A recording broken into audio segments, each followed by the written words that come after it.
Humayun died in 1556, and his widow Hamida Banu Begam, also known as Haji Begam, commenced the construction of his tomb in 1569, 14 years after his death.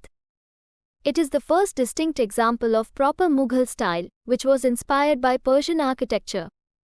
It is well known that Humayun picked up the principles of Persian architecture during his exile, and he himself is likely to have planned the tomb, although there is no record to that effect.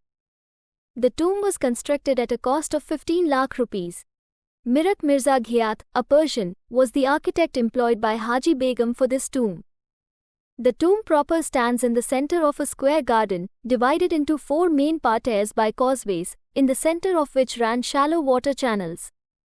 The high rubble-built enclosure is entered through 2 lofty double-storeyed gateways on the west and south. A baradari occupies the center of the eastern wall and a hammam in the center of northern wall.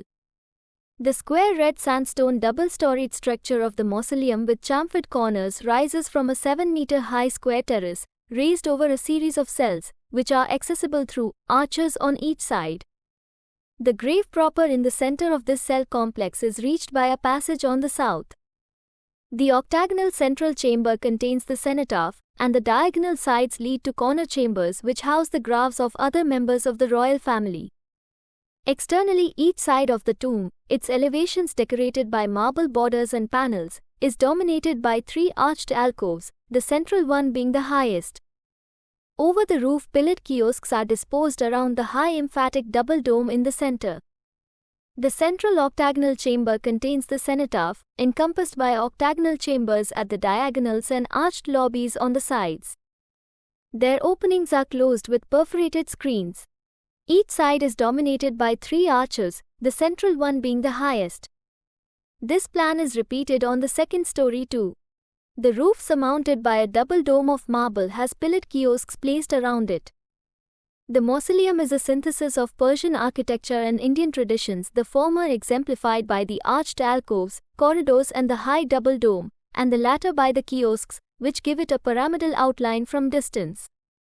Although Sikandar Lodi's tomb was the first garden tomb to be built in India, it is Humayun's tomb which set up a new vogue, the crowning achievement of which is the Taj at Agra.